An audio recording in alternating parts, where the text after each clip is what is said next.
작년에 공식적으로 중국의 기술평가 점수가 한국을 넘어섰습니다. 우리나라는 공식적으로 3군이든지 4군이든지 그런 거예요. 마이너 리그에도 지금 못 들어가는 상태예요. 그러니까 중국이 지금 실력이 여기까지 와 있다는 걸 인정을 안 하면서 중국을 이길 수 있는 대책이 나올 수가 없어요. 내년부터 시작해서 미국의 기술 수준을 능가하겠다는 선언이기도 합니다. 그리고 우리나라는 아무런 대책을 안 세우고 있는 거죠. 정말 눈물 날 것 같아요, 진짜.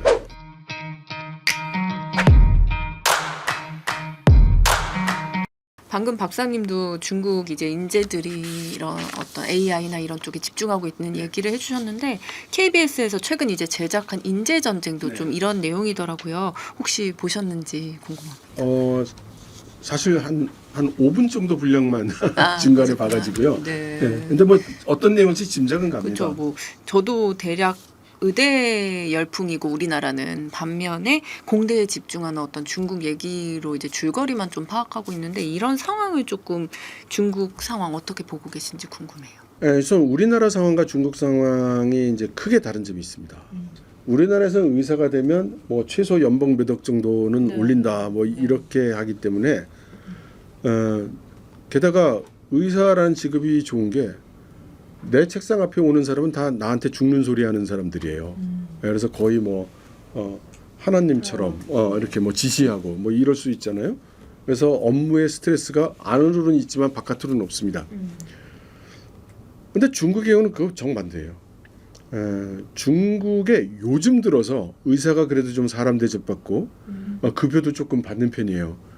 근데 중국에서는 원래 의사가 굉장히 소득이 낮은 직종이었습니다.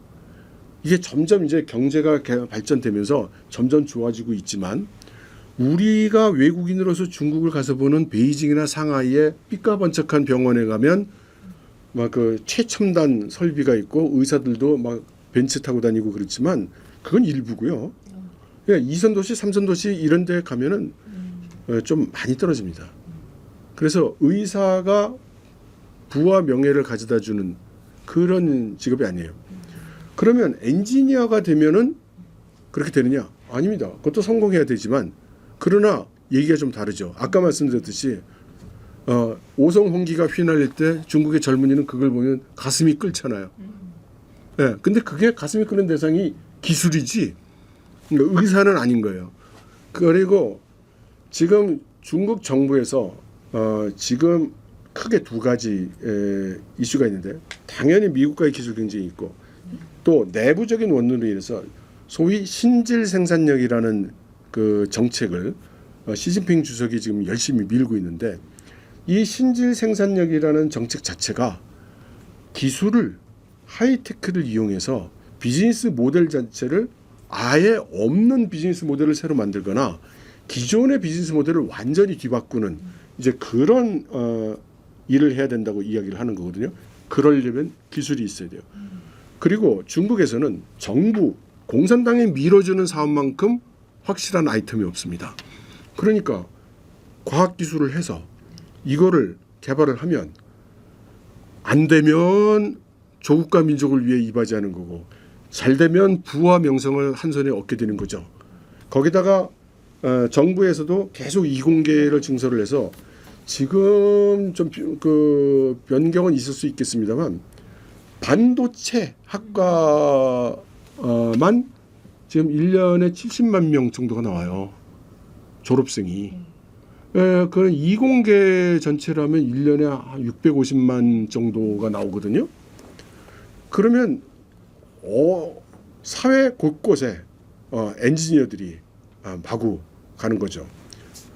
거기에다가 중국의 기업은 급여 차이가 굉장히 큽니다. 그러니까 예를 들어서 저하고 제 같은 그 동창들하고 같은 회사에 딱 들어가면 한 3년 정도 지나면 두각을 나타낸 사람은 옆에 있는 사람 연봉의 뭐 7, 8배 받는 건 보통이에요. 그것이 중국의 지금 현실입니다. 그러니까 이제 고등학교를 졸업하고 대학을 가고자 하는 중국의 젊은이가 일단 이공계냐 뭐 또는 사회학이나 인문계를 가느냐. 사회학이나 인문계 안 가요. 그래 한번 보세요. 지금 중국의 높은 사람 중에 아마 90%는 다 이공계일 거예요. 예. 높은 사람들은 다 이공계예요. 그러니 모두들 이공계를 선택하죠. 그러니 이공계 안에서 경쟁이 너무나 심하죠. 이공계 그 심한 경쟁에서 천재 소리 듣는 사람들이 딥시크 같은 거를 만들죠. 중국인들의 생활 수준이 실제로 예전과 비교해서 월등히 좀 높아진 느낌을 저도 많이 받고 있는데 중국 언론에서 뭐 암흑공장, 996 이런 표현도 자주 쓰이고 있더라고요. 이게 무슨 의미인지 궁금하고 중국의 생활 수준과 산업 구조가 좀 어떻게 변화했는지도 함께 짚어주세요. 일단 996이라는 말은 아주 분명한 거예요. 9시 출근해서 9시 퇴근하고 일주일에 6일 일한다. 네. 근데 실제로는 더 일해요. 네, 실제로는 더 일해요. 다만 다른 점은 뭐냐면 강제하는 거 아닙니다.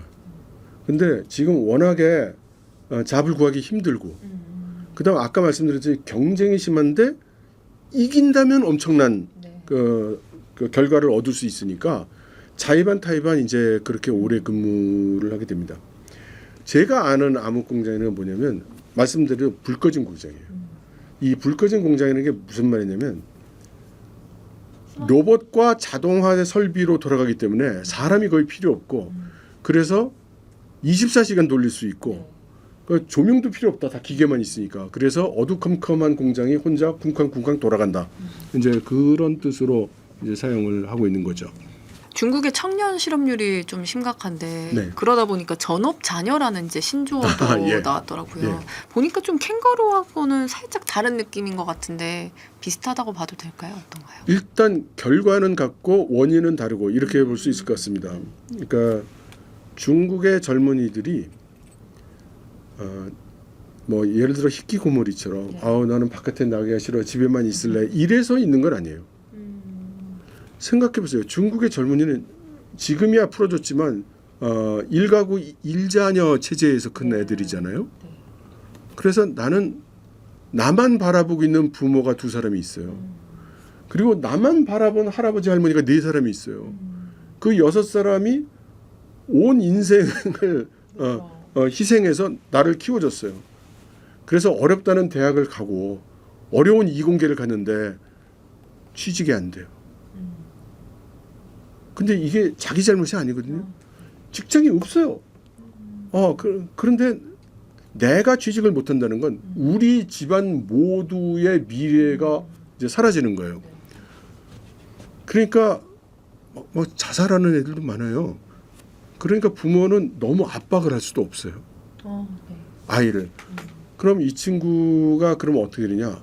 좀 부모가 여유가 있으면 여유를 가져. 좀 기다리면 나아질 거야. 당분간 그냥 집에서 있고 그 미래 공부하고 준비하고 그렇게 하는 게 어때? 그러면 집에 있게 되는 거죠. 그러면 이제 그 중국이 워낙 고용 상태가 안 좋다 보니까 거의 전 직종 최저 인건비 정도가 됐어요. 그러니까 자괴감을 가지는 명문 대학 출신일수록 이런 사람들이 많습니다. 그래서 그런 친구들이 내가 그 돈 받고 나가서 일한다 소리 듣니 그냥 집에 있을래요. 뭐 이렇게 되는 거죠. 그래서 나는 그냥 집에 있을래라는 표현을 이제 전업자녀로 하는 거죠. 이렇다 보면 청년층을 중심으로 시진핑 주석에 대한 좀 민심도 흔들릴 것 같은데 내부 분위기가 어떨까요? 시진핑 주석이 그 여러 가지 지적을 많이 받고 있습니다. 특히 최근에 와서는 이제 그것이 정도가 심해지고 있고 결국은 우리 문제를 잘 못 풀어주고 있지 않느냐라는 그런 질책 또는 그런 원망 이런 것들이 이제 많이 팽배했습니다. 그러나 우리가 생각하는 것만큼은 아닙니다. 이게 왜 그러냐면요. 이게 이제 그 비슷한 질문들이 뭐가 있냐면 지금 중국 사람들이 시진핑 주석을 어떻게 생각합니까? 라면서 은연중에 많은 중국인들이 시진핑 주석을 미워합니다. 이런 대답을 기대한단 말이에요. 그런데 사실이 그렇지가 않아요. 왜 그렇지가 않느냐면 중국 공산당이잖아요. 그러면 여러 가지 정책을 발표하는데 없는 사람을 위한 발언, 가난한 사람들을 위한 정책을 가장 많이 내놓고 추진하고 애쓰는 사람이 뭐 시진핑 주석 혼자만은 아니지만 가장 비중 큰 사람입니다. 그러니까 예를 들어 볼게요. 최근에서 중국의 부동산 가격이 떨어져서 난리라고 전 세계가 이제 지적을 했는데 이때 시진핑 주석이 뜬금없이 정부 정책과는 결이 다른 정책을 하나 발표를 합니다. 임대주택이에요. 임대주택 나오면 집값이 떨어지겠어요? 올라가겠어요? 그러니까 이게 정부가 집값을 올리기 위한 정책과는 상반된 거예요. 그러나 한번 생각해 보세요. 집값 올라가면 집 없는 놈은 어떡하라고요? 우리나라도 그렇죠. 뭐 집값이 떨어져서 난리다. 그럼 집 없는 젊은이들은 어떡하라고요? 그 사람들에 대한 정책은 누가 지금 얘기를 하고 대변해 주냐 말이죠. 다 대변 안 할 때 시진핑 주석 혼자서 그런 걸 얘기하고 강조를 한단 말이죠. 잘 안 먹혀서 탈이지. 그러면 이 사람들 입장에서 어떻게 생각하냐면 그래도 우리 가난한 없는 사람, 우리 프롤레타리아를 생각해 주는 건 역시 시주석밖에 없어. 뒤에 그러나가 붙는 거죠. 그런데 그 밑에 무슨 장관 뭐 어쩌고 있는 놈들 뭐 이런 놈들은 우리 같은 서민들은 생각도 없구만. 지들은 뭐 집이 뭐 수십 채씩 갖고 있으니까 집값 내려가는 게 뭐 배가 아프겠지. 이렇게 된단 말이에요. 그러면 시진핑이 굉장히 유능하고 일을 잘했냐? 지금 그렇게 얘기하는 사람은 없어요. 그러나 당신 때문이야. 그러니 당신 책임져야 돼. 이렇게 손가락질 받냐? 그런 사람이 있어요. 그러나 우리가 생각하거나 추측하는 것처럼 그렇게 심하거나 많지 않다. 전기차랑 AI 등 이런 첨단 산업 분야에서도 미중 간의 경쟁이 좀 치열한데 현재 양국의 기술 격차가 좀 어느 정도이고 경쟁 구도가 앞으로 어떻게 전개될지 궁금합니다. 우리나라 과학기술부에서요 매년 주요 국가들의 기술 수준을 평가를 합니다. 작년에 공식적으로 중국의 기술평가 점수가 한국을 넘어섰습니다. 그래서 원래 과기부가 매년 그 결과를 언론에 발표를 했었는데 작년부터 안 합니다. 부끄러운가 봐요. 중국에게 추월당했다는 게. 근데 이제 작년도 그렇고 금년 초에도 그렇고 이제 관계 기관들에서 우리나라의 그 중진 과학자분들을 대상으로 설문조사를 했어요. 그러니까 각 그 과학기술 분야별로 미국, 중국, 뭐 독일, 우리나라 뭐 이 수준이 어떠냐 여러 분야를 나눴기 때문에 각각 틀리지만 그냥 한마디 말로 설명할 수가 있어요. 1등이 미국이면 중국이 2등이고 중국이 1등이면 미국이 2등이에요. 그럼 3등은 누가 하냐? 그러니까 3등에는 이제 몇 나라가 이렇게 경쟁하고 있어요. 그게 일본, 독일, 프랑스, 간간히 한국이 끼는 때가 있어요. 그러니까 뭐냐? 우리나라는 공식적으로 1군은 아니고 2군도 아니고 3군이든지 4군이든지 그런 거예요.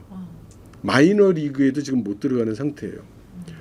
그런데 대부분의 사람들은 이거 중국 전역의 품질이 나빠 뭐 이런 의식이 있기 때문에 중국의 기술 수준, 과학 수준이 우리보다 낮다고 생각하는 거예요. 그렇지 않습니다. 그리고 이제 말씀드렸듯이 이 미국과 중국이 둘이서 막 이렇게 맹렬히 경쟁을 하다 보니까 이 1, 2위하고 3, 4위하고의 격차가 자꾸 벌어지는 거예요. 그래서 마치 장거리 뛸 때 1등, 2등이 막 경쟁하고 뜀박질을 하면 둘이 막 앞으로 나가고 뒤에 있는 사람들은 한 바퀴 쳐지고 뒤 바퀴 쳐지는 식으로 지금 그런 상태예요. 그러면 미국과 중국 사이의 기술 수준이 어떠냐? 전반적으로 미국이 우위에 있고 일부 분야 제 감각으로 본다면 한 20-30% 정도에서는 중국이 앞서 있습니다.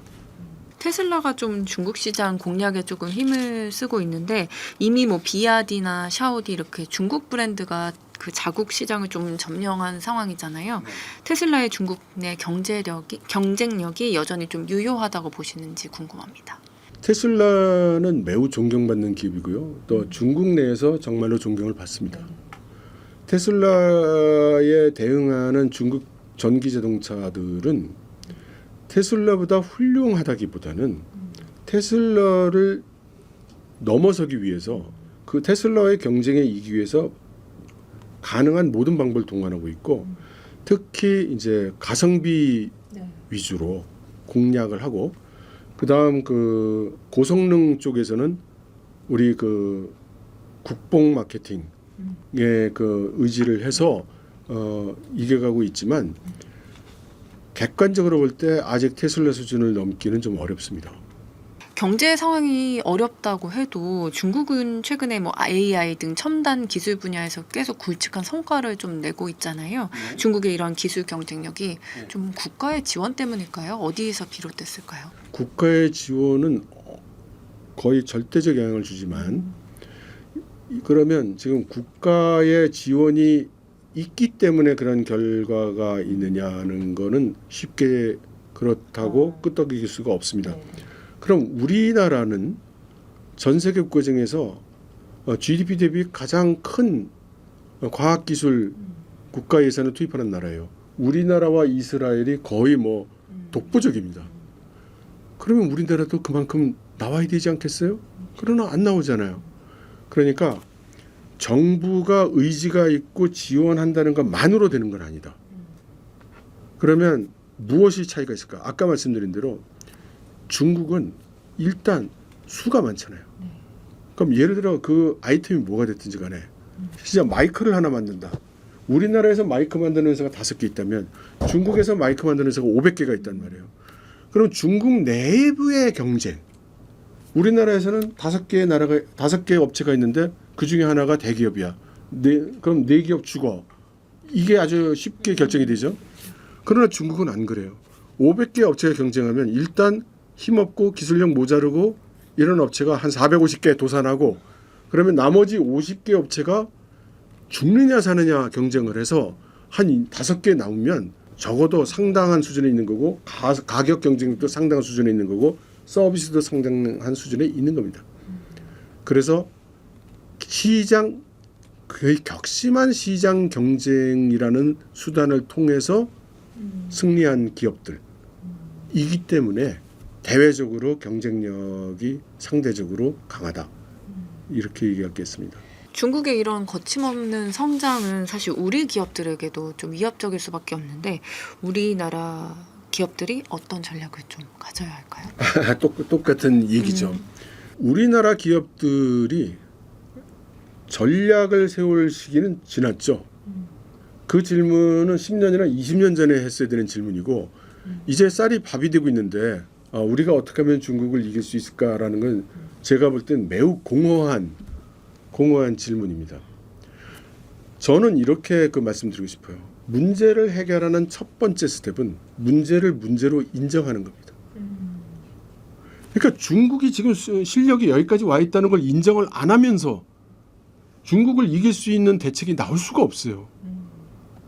중국의 그 기술력, 그들의 경쟁력, 이걸 진지하게 우리가 인정을 하고 우리가 여기에 이길 수 있는 수단을 그야말로 뼈를 갈아가면서 찾아야 나올 듯말듯한 거지. 마치 우리가 원래 한 수 위에 있는데 우리가 뭐 이 정도 하면 되지 않을까 이런 태도는 안 된다. 이거 목숨 걸고 달려들어서 해야 이길 둥말둥한 거거든요. 그래서 지금 이런 질문들 받을 때마다 저는 막 뭐라고 할까 막 애가 타요. 아직도 우리 사회는 너무나 느긋하구나 그런 생각입니다. 그 중국 제조 2025라는 이야기가 있었죠. 그 단어가 지금 중국 표준 2035로 바뀌었거든요. 아마 내년부터 해서 10년 동안 중국 표준 2035라는 프로젝트를 진행할 것 같아요. 이게 사실은 엄청난 얘기예요. 제조를 얘기하다가 지금 표준으로 넘어갔잖아요. 그게 무슨 뜻이겠어요? 그 두 가지를 의미합니다. 이제 중국의 기술이 이제 전 세계 기술을 압도할 것이라는 이제 그런 자신감의 표현이고요. 그러니까 앞으로 만들어질 기술 표준들은 이제까지는 뭐 미국이나 일부 서방 국가들이 전매 특허처럼 결정해 왔지만 이제는 중국이 결정해 가겠다는 거죠. 자신감의 표명이고 내년부터 시작해서 미국의 기술 수준을 능가하겠다는 선언이기도 합니다. 그리고 우리나라는 아무런 대책을 안 세우고 있는 거죠. 그리고 사람들은 역시 그러면 어느 주식 사야 돼요? 뭐 이런 거를 묻고 있죠. 네.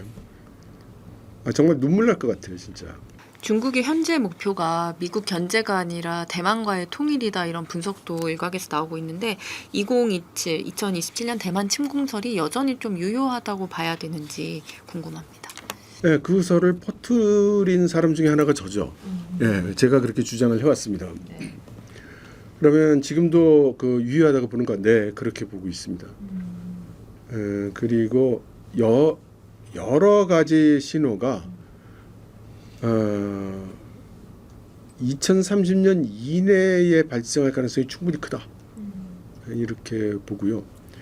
저는 오히려 굉장히 개인적으로 이해하기 어려운 게 지금 미국도 그 가능성을 엄중하게 생각해서 막 대처에 부심하고 있고 일본도 그렇고 필리핀도 그렇고 대만이야 말할 것도 없고 베트남도 그렇고 아니 그런데 우리는 어쩌면 그렇게 편안하신지 모르겠어요. 바로 외교 안보 전략이 가장 최상위 전략이고 네. 그게 확립이 돼야 되는데 지금 그게 나오지를 않고 있으니까 그 이하는 이제 되는 게 없는 거고 그러면 외교 안보 전략을 어떻게 세워야 되느냐?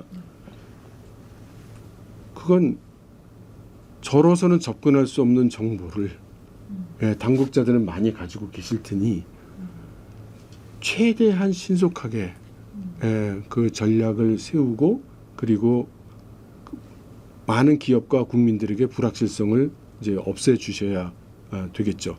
다만 제가 이제 일관되게 주장하는 바는 그 전략의 수립에 있어서 밀실에서 소수가 결정해서는 안 되는 것 같다.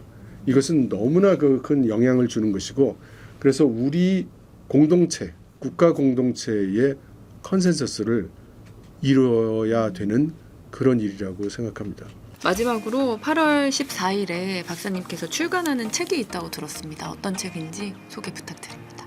예, 그 책 제목은 이제 다시 시작된 전쟁인데요. 전쟁 얘기는 아니고요. 이번에 지금 진행되고 있는 그 트럼프 대통령의 그 관세 정책 이것을 분석하고 트럼프 대통령은 왜 이런 걸 하나? 트럼프 대통령은 무엇을 달성하려고 하나? 그리고 중국은 여기에 대해서 저항을 하고 있는데 그러면 미국과 중국의 이 관세 담판은 어떤 식으로 흘러갈까? 이런 것들을 제 나름대로 분석하고 예측해서 제시한 그런 책입니다. 오늘은 중국 정치부터 경제, 기술 패권, 경쟁 현 주소까지 짚어봤습니다. 박사님 오늘 말씀 감사합니다. 투자 상담 자격을 갖춘 MTNW 소속 어드바이저가 카카오톡 오픈 채팅에서 명쾌하게 종목을 무료로 상담해 드립니다. 이제 QR로 바로 참여하세요.